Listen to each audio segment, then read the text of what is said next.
Where do you put Tom Brady and Belichick in this Patriots run and a football team that I really don't think looks that great on paper, but man, do they get it done. You know what? That's an interesting way to talk about it because I grew up, I got drafted by the 49ers.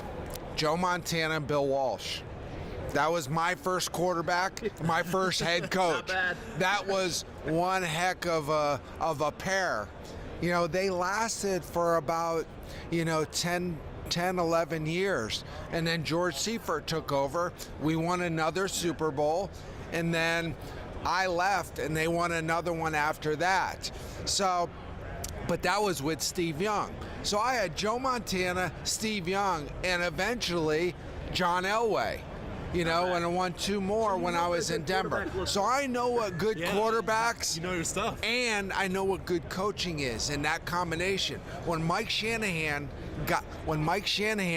got to the Denver Broncos, you knew it was just a matter of time because you had great coaching. He had just come from San Francisco with Steve Young as an offensive coordinator, won a Super Bowl. Now he was the head guy, and he had John Elway. He just had to get the other components around it to make it happen. But Belichick and Brady have been doing it for 18 years. Are you kidding me? Incredible. It's unreal. So when we're talking great quarterbacks, what was the main thing that with the guys you played with, what do they all have in common? What made them that great? Here's what it was. When you took the field, when you ran out of the tunnel, you knew you were going to win the game. If you played your game, well, we always talked about playing Niner football. When we played our game, nobody could beat us. When we played Bronco football, nobody could beat us. It's the great ones bring a level of confidence and raise the level of talent around them.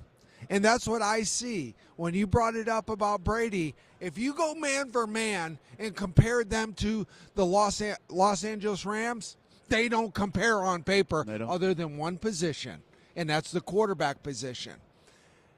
But somehow, with their coaching and their ability to get the absolute most out of every bit of talent each guy has and put them in a position that they can do, a job that they can do and do really well, they figure that out throughout a game, and it's magic. Yeah, really. I mean, I brought it up, too, this past week. I mean, like a guy like Chris Hogan makes that one-handed catch over the middle. I mean, my guys, God. I mean, in Jacksonville, we can't get a guy to catch a simple slant route. I mean, that's just what happens. So, I mean, it's amazing how guys, they don't want to fail for Brady, it feels like, or for Belichick. The standard is so high, and I'm sure with the guys you played with, it's like that as well. That's the interest. That's kind of the wild card.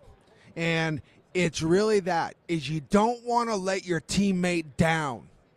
When you got a Tom Brady and you know how passionate he is and how much it means to him, it's not about money. He's got more money than God.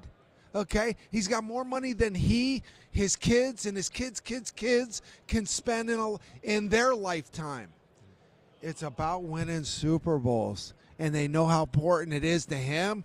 Then hell, it better be important to me if I'm running down on kickoff or I'm covering a punt or you know what I'm saying? Yeah, it is. You can. Without a doubt. I've got to ask you about defense before we let you go, and I know you got places to run. What a different game. I mean, we had in Jacksonville, Donovan Darius made a living hitting people. Yeah. You made a living hitting people, and hitting them hard. Yeah. And I get it it must drive you guys nuts. To me, I understand the player safety and all that around, and offense is fun. Listen, that 54-51 game was fun. I understand. Yep. But it must be tough to watch at times the way defense is played, what they can and can't do. And would you have been as good of a player this day? Did you see what happened a week and a half ago in the Kansas City game when a guy – I don't even know if he touched Tom Brady's helmet. Yeah, the helmet. Yeah. Are you kidding me? Kind of got messed up a little bit, maybe, or something like that. Was that like a critical call in that game? Huge play. You know, and you see something like that. I know this about me. I was taught growing up to hit with my head, and eventually I used my head as a weapon. And hey, sometimes, like the hit I had against Kerry Collins where I shattered his jaw in 10 places. When I got to the sideline, you would have thought we won a world championship. So on some level, it was a high to get a hit like that, but never would I want to hurt someone the way I did. Yeah, yeah. But you understand this is a gladiator sport. But there's a part of me that wants to see the gladiators do what they do. And then there's also a part of me that respects where the league is and how they're making the game safer and trying to. Because when I see safeties at full speed able to turn at the last minute and nail someone with a shoulder, I'm like, that is talent. Yeah. Because that's something I couldn't do. Well, and speaking of your career, I mean, you played 16 seasons at linebacker, which is, I'm going to be honest, it's probably one of the most taxing mentally and physically spots you could ever play in the NFL. It's a rough position. You played 16 years. Kind of following your career a little bit, you went to Philly and you actually trained with some world-class sprinters for a little bit. I did. What was like your biggest secrets to trying to? I mean, 16 years. I only played 5, and like my body was breaking down. What was your secret to here's what maintain? it was. It was chiropractic. Okay. It was, what I learned from Olympic track coaches was the difference between making the Olympic team, winning a gold medal, not placing at all, was a split second. Fraction. So every aspect of what you do, training, recovery, nutrition, the what you eat during the day, how you recover, what you chiropractic massage. I got in the pool every single day after every workout to flush lactic acid out of my body. I got massaged every single day in the off season and every day during the season. Was it a full body deep tissue massage? No. Yeah. A lot of times it was a flush on the legs.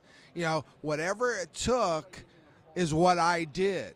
And in the weight room is you got to be, before a game, a lot of people don't realize this, but I used to travel with 100-pound dumbbells to games. And the reason why is I used to do one-arm snatches 1 hour before the game just to fire up my nervous system, to get me ready to deliver blows, okay? What I did the night before, I used to do bounds over chairs. Sure. If I didn't have something I could land on comfortably, I would just jump over chairs. Yeah. Fire up the nervous system. What I learned was with Olympic sprinters, what they do the day before is the difference between running 9.6 or 10.0. Huh. And that level of detail, because I took that level of detail in my film study. I took that level of detail every day I took the practice field.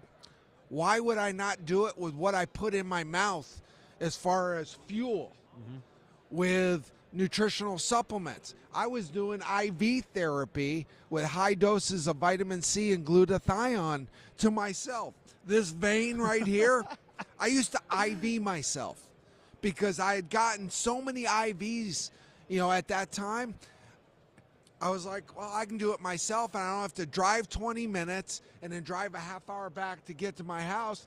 I'll just grab 5 bags, have them at home, and when I get home after practice, and this was when I was in Denver and Oakland, I would just put it in myself, tape it down, and I would sit there, watch TV, drain, 50 to 80 grams of vitamin C, 3 grams of glutathione into my blood, and I knew I was going to be better the next day. That's awesome. How about that? We got less than a minute to go, but trials and tribulations in your career, yes, in your life, many a times.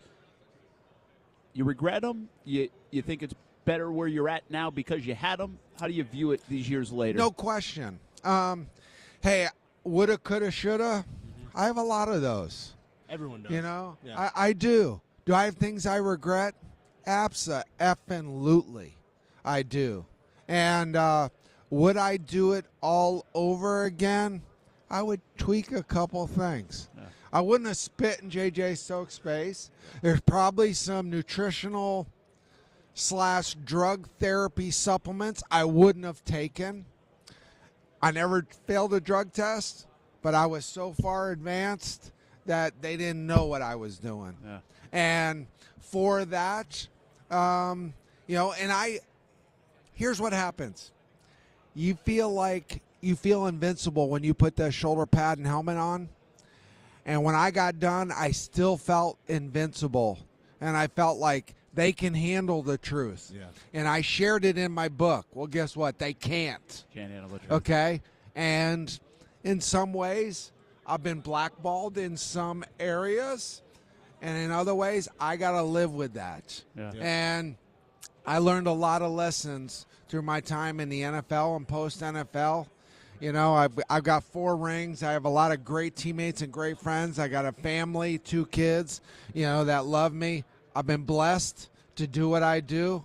I still get to talk football. There we go. And, now it's nutrition.